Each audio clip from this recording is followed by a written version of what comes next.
kapag naiisip ko yung batang Shane na yun, lagi nagpapaalala sa akin na lumaban ka. Kasi tumawid ako eh. Oo. Nilabanan ko yung maraming taon na yun. Huwag kang bumigay. Huwag kang sumuko. Yun lang. So sa mga anak naman na, na katulad ko na adopted, pahalagahan niyo yung mga tao na nagbigay ng buhay sa inyo. Huwag niyo nang questionin. Huwag niyo nang questionin, bakit ako na sa inyo, di ba? Ano mo na lang, ipagpasalamat mo na lang sa Diyos na hindi ka nilagay sa isang sitwasyon na alam niya ang pwedeng mangyari sa iyo eh. Kaya binigay dito kasi alam niya na magiging maganda ang buhay mo. Bakit kailangan kong questionin si God kung alam ko naman na gumigising ako nang maayos ako? Miracle na yun, di ba? Na gumigising ka ng meron pang opportunity sa buhay mo, meron pang chances, may mga bagay ka pa na pwedeng baguhin, mga pagkakamali mo, pwede mo pang ituwid. So, everyday yan, na gumigising ka, sabi nga, di ba, everyday is a blessing. Every day is a gift. Yeah. So, yakapin mo yun. Yakapin mo yung regalo na yun. Bilang bahagi ka ng buhay na adopted child, ano ang nais mong sabihin sa mga kapwa mong binigyan ng pagkakataon na mabuhay at mabigyan ng magandang buhay ng mga adopted child? Alam mo, sobrang saludo ako sa mga magulang na niyakap nila yung isang bata na hindi nanggaling sa sinapupunan nila. Marami ako nakikita mga friends ko na sobrang, siguro dahil naging example ako. Kaya nung nakita ko sila na nag-a-adapt na sila ng mga anak nila, lagi ko sinasabi sa kanila na iyakapin nyo, mahalin ninyo. Kasi darating yung time na magtatanong sila. Magtatanong sila, bakit po ako nasa inyo? Nasaan yung mga magulang ko? Sagutin nyo ng may pagmamahal. Sagutin nyo ng tama. Iparamdam nyo sa kanila na importante sila. Yun lagi ang ko. So sa mga anak naman na, na katulad ko na adopted, pahalagahan niyo yung mga tao na nagbigay ng buhay sa inyo. Huwag niyo nang questionin. Huwag niyo nang questionin, bakit ako na sa inyo, di ba? Ano mo na lang, ipagpasalamat mo na lang sa Diyos na hindi ka nilagay sa isang sitwasyon na alam niya ang pwedeng mangyari sa iyo eh. Kaya binigay dito kasi alam niya na magiging maganda ang buhay mo. Anong kanta ang naglalarawan ng puso mo ng pasasalamat sa isang pamilyang nagbigay sa iyo ng pangalan, nagbigay sa iyo ng pagkakataon na mabuhay, at nabigyan ka ng pagkakataon na maibigay sa publiko ang talento ng binigay sa iyo? Anong kanta ang nais mong ibahagi? Naku, alam mo, sobrang maganda yung naging kanta namin every time na nag-e-end ang board. Diba pag may naaalis, diba? Thank you for teaching me how to live. Yun yung naging parang naging, even sa Kumu, naging ko na siya eh, naging theme song na siya. Naging theme song ko na siya na pasasalamat ko sa lahat ng mga taong naging bahagi ng buhay ko na nagbigay ng importansya sa akin. Ayun, yun siguro pinaka best talaga na song na may bibigay ko. Miss Shane, lahat naman tayo nagkakamali sa buhay, di ba? Ano ang konsepto mo kapag ang tao ay nagkamali, kailangan bang sumuko sa buhay? Hindi. Napaka pangit na, ano ba yun, na bagay na iisipin mo sa sarili mo na sumuko ka. Kasi, ako laging nagiging example sa akin, yung mga taong, siguro dahil nga nursing ako, so nakikita ko yung mga tao sa hospital. Alam niyo, would you believe na meron akong naging pasyente before na pinakanta pa ako bago mamatay yung nanay nila. Alam mo yun, parang, sabi ko, the next day, kumanta ako, the next day, patay na yung mother nila. So sa akin, yung heart ko na nakikita ko yung mga tao may pinagdadaanan sa buhay, may sakit. Meron akong kaibigan na recently, she passed away because of, stage 4 cancer.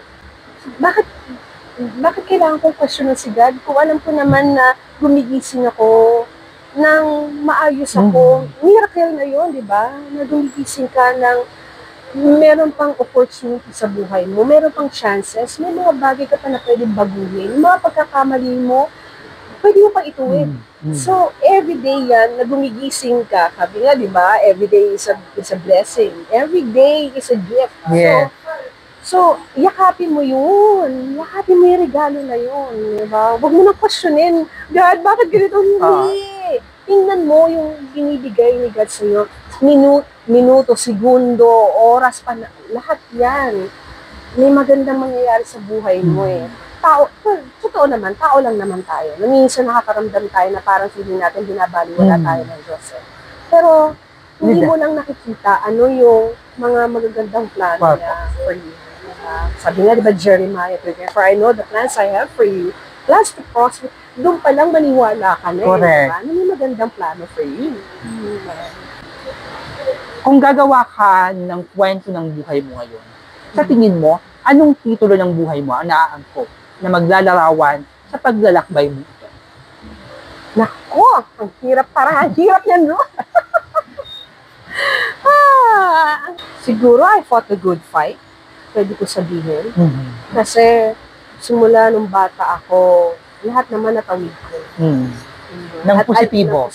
Yeah. And alam ko pa na meron pa akong pagdadaanan pa ngayon, nandito ako sa midlife, na meron akong pagdadaanan pa na alam ko rin, kung natawid ko yan, naman siguro matatawid ko rin ito. Bilang Pilipino, ano ang iyong posisyon pagdating sa mga usaping nagkakaiba sa mundo ng LGBTQI+? Yan. So ngayon, siyempre, nandiyan na sa OGB natin, diba? Ako naiintindihan ko yung may pinaglalaban. Yeah. Okay? Kasi kahit kami naman ang partner ko, nag-worry din naman kami. Yeah. Kasi may mga plano kami, may mga gusto kami mangyari. Nandito kami sa what if? What will happen kung ganito ang natin, diba? Pero, yun nga, we're not into, yung magpakasal kami or hindi siya sumasagi sa isip namin. Kaya lang, kung yun ang magiging daan para makuha namin yung mga karapatan natin, nilaban kami, diba? Gawin natin kung yun ang makakabuti para sa atin. But I respect also, yung sa side na okay na kami. Importante naman dyan, tanggap ka na ng mga tao, diba? Okay din ako dun. Diba? Okay din ako dun. Pero, sabi nga namin, we cross the bridge when we get there. Sa ngayon, okay naman tayo. Wala namang sumisira sa relationship natin. Because, pareho naman kami tanggap ng family sa amin. Mahal ako ng family niya. Siya rin naman, mahal din ng family ko. Doon kami, ngayon, nandito kami sa sitwasyon ngayon na okay kami. Respetado kami dahil hindi naman kami yung masyadong maingay, diba? Agaw eksena. Agaw eksena. Nandito lang naman kami siguro dahil matatanda. Siguro dahil napagdaanan na namin nakita na namin yung mga dati. Yeah. Naging bukas na sila sa amin na ito yung istorya nila. Nandito tayo sa storya ng mga matatapang ngayon na I don't care. Basta ipaglalaban namin yung mga bata, namin. Yung mga kami. So, masasabi ba natin na napakaswerte ng mga batang LGBTQ+, dahil mas bukas na ang lipunan sa kanila? Ito mapusong tanong pa sa iyo. Ano ang opinion mo? Anong damdamin mo na kapag ang mga kapwa nating miyembro sa LGBTQ+, na may mga matataas na pribilehiyo, ay nagkakaroon ng magkakaibang opinion sa mga bagay na alam natin ikauunlad ng mga miyembro nito. Ikaw bilang nandun, anong opinion mo sa mga taong ito na may mga matataas ng pribilehiyo pero nagbabanggaan ang kanilang mga opinion? Siguro ang doon, nagiging boses lang kasi sila. Diba? Nagiging boses sila ng makabagong panahon. At nagiging boses din to ng mga mga taong, may pinagdaanan na. Yeah. Pero nakapag-earn na sila ng respeto sa mga tao sa paligid nila. Ang sa akin lang, pag sinabi mo kasing opinion, dapat makinig ka. Opinion niya to eh. Opinion niya to. Pero kung magbabangayan kayo, mag-aaway kayo, walang mapupuntahan yung opinion ninyo. So, para sa akin, ang importante sa akin is pareho mong timbangin. Yeah. Kung ano ang makakabuti para sa iyo. Wala. Kung alam mong makakasira sa iyo to, dito ka. Kung alam mong makakabuti sa iyo to, tanggapin mo. Ganun lang naman eh. Pero kung makikipagyera ka pa, walang pupuntahan eh. Kasi may mga tao sa paligid niyo na hindi ka, tanggapin natin yun. Meron talaga at meron na hindi tanggap pa rin sa society. Correct. Tanggapin natin yon. Ang importante, nasabi mo na. Napaglaban mo na. Kung hindi nila kayang tanggapin, tuloy mo pa rin yung buhay mo na mayroong puso. Diba? May dignidad ka, may respeto ka. Yun ang importante. Nabanggit ko kanina yung titulo ng kanta ng buhay mo. Kung bibigyan, lalapatan mo ng musika, anong kanta ang nababagay sa mga paglalakbay ng buhay mo sa mundo ito? Yung kinanta ko kanina, yung Superwoman. Kasi, doon ko talaga nasabi sa sarili ko na nakalipad ako. Natawid ko. Malungkot, masaya, umiiyak, lahat yun. Natawid ko yung journey na yun nang naging matibay ako. Yeah. So, may mga lyrics ang syempre sa ano na yun. Pero yung flow ng kanta na naging matibay ako, na naging superwoman ako sa lahat na nangyari sa buhay ko. Yun. Bago tayo magtapos sa ating pag-uusap ngayon, kung makakaharap mo ang Batang Shane, sa tingin mo, ano ang sasabihin ng Batang Shane sa iyo ngayon? Lumaban ka. Huwag kang huminto. Kasi, ang nakakasagabal sa akin ngayon, yung depression ko. Yung madalas na inaatake ako because I have panic attack. So, doon ako kinakain. Pero, kapag naiisip ko yung Batang Shane na yon, ang lagi nagpapaalala sa akin na lumaban ka. Kasi, tumawid ako eh. Nilabanan ko yung maraming taon na yun. Huwag kang bumigay. Huwag kang sumuko. Yun lang. Kapag bumabalik ka sa alaala ng competition mo sa Born Diva, at nais kong magbalik tanaw ka bilang isang kontesera nun, at bigla ay nakaharap mo ang Batang Shane. Ano kaya ang sasabihin ng Batang Shane sa isang konteserang Shane? Kumanta ka lang. Kumanta ka lang ng kumanta kasi marami nakikinig.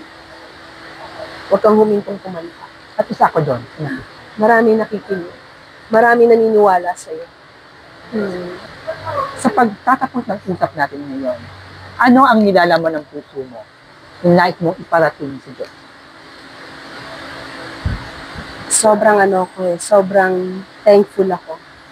Sobrang grateful. And sabi ko ngayon pinaka, ko lagi, hashtag ko sa sarili ko grateful, thankful, and blessed. And always choose to be happy. Yan lagi ang hashtag ko sa sarili ko. Maraming beses, at marami pa rin beses na lalagapak ako. Pero alam ko na merong nasa taas na sasaluhin ako. Ahawakan ako. Ang importante lang naman, kumapit ako.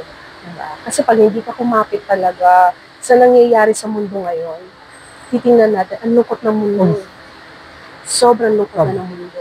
Maring na babahiran lang tayo ng mga fancy things na nakikita natin.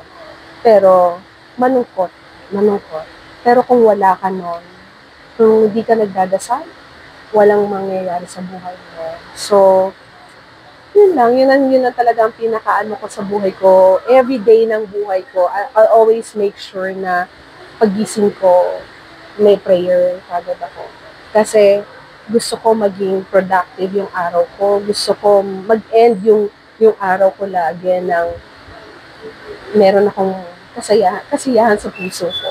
So, alam ko may mga susundot pa rin na lungkot, Yeah. pero importante, piliin ko pa rin yung maging masaya. Yun, kahit sa ibang mga friends ko, lagi ko rin naman sinasabi sa kanila na malungkot ang buhay. Pero lagi mo pa rin piliin. Dalawa lang naman yan eh, mamili ka. Black and white, mamili ka. Gusto mo ba maging malungkot? Eh, pag malungkot ka, lulubog ka. Yeah. Pero kung pipiliin mo maging masaya ka, kahit malungkot ka, umaangat ka eh, di ba? So, yun lang. Okay. Piliin mo lang. Mamaya, no, papakantayin natin si Miss Shane bilang pagtatapos ng ating usapan. Pero Miss Shane, bago ito, naniniwala ka ba na dapat ang tao ay manatiling maging mabait kahit ang kapalaran nito hindi naging mabuti pa? Oo. Maging mabuti at maging mabait kang tao. Yun lang naman ang pinaka magandang, kumbaga yan ang pinaka magandang ingredient. Na magagawa. Na Diba? meron ka. Anong nais mong ihandog sa kwentong Pilipinong kanta para sa amin? Kahit mga kapiratong linya lamang. Okay. Sana'y pag-ibig na lang ang isipin ng bawat isa sa mundo. Sana'y pag-ibig na lang ang isipin, sana'y magkatotoo. Yan. Maraming salamat, Miss Shane. Welcome. Thank you po. Sana maulit sa isang panibagong yugto na tinatahak ng kwentong Pilipino. Tulad po ng mga sinasabi ko, no, sa mga lahat na nagtitiwala na maging bahagi nito ay malawak ang aking tinatanaw para sa kwentong Pilipino. And sa lahat ng mga taong nagiging bahagi nito, asahan niyo po, nalilingon ako doon at muli ko kayo isasama sa panibagong yugto. Salamat. And maraming salamat. Salamat din. And congratulations. And Thank you. dalangin ko na talagang itong maging successful talaga itong iyong mga, alam ko may maganda kang plano. And alam ko na gusto mo talagang marami pang tao magbigyan ng boses, mabigyan ng pagkakataon na mailatag nila ang storya ng buhay nila. And isa ako sa mga taong nananalangin para maging matagumpayan. And I believe na darating at darating ang time na yun for you. Magsashine ka, my dear. So, Yes. ilaban mo lang. Yes. Ilalaban natin Ilaban yan. mo lang. Hanggat may mga nagtitiwala. Totoo. Yes, di ba? Yeah. Sabi nga nila, no, hindi mahalaga kung 1,000,000 na nagtitiwala sa iyo. Totoo. Hanggat may isang taong nakikinig at nagtitiwala, ilaban mo yan. Ilaban Shane, mo. bago tayo tuloy magpaalam, imbitahan mo ang nanonood ng Kwentong Pilipino kung saan ka pwedeng mapanood sa mga social media account mo and saan ka nagpapalitan ng gininto ang boses. Yan. Hello po sa inyo lahat. Una sa lahat, maraming salamat kay Roy and sa ating pong mga kababayan dito man sa Pilipinas at abroad. Alam ko makakarating po sa inyo itong storya na to. Ako po ulit nagpapakilala sa inyo. Ako po si Shane, ang dati pong naging bahagi ng Born Diva. Matatandaan niyo pa po 2004. Pero ngayon, syempre, nandito na tayo sa journey ng ating pagiging singer pa rin, pero medyo nasa pagbe-baking na rin ako. So, pero nandun pa rin naman po ako at nandito pa rin naman at umaawit. So, you can visit my live streaming on Kumu. I do live streaming usually mga weekends, so Thursdays and Saturdays and Sundays. Yan, kung gusto niyo pong mapakinggan ako ng mga 80s hitbacks, yan, Thursday po tayo sa throwback. And then, yung mga party songs naman natin on Saturdays. And then, for those of you naman po na mahilig sa mga old songs, yung mga classic, standards, retro music, I do that on Sunday night. So, yun po. And sa pagigigs, hindi ko pa alam kung kailan po ako makakabalik. Kailangan ko muna talagang palakasin pa ulit yung aking aking katawan. Kakayanin naman po natin to. Pero sa ngayon, nandito po ako sa pagbe-bake. So you can also check my Facebook page. Ito po yung Aunt Sweetie's Kitchen. And the other one is Arty Cakes by Shane. Dito naman, I do dessert buffet and customizing cakes. But with the Aunt Sweetie's Kitchen naman po, yan, meron si Roy.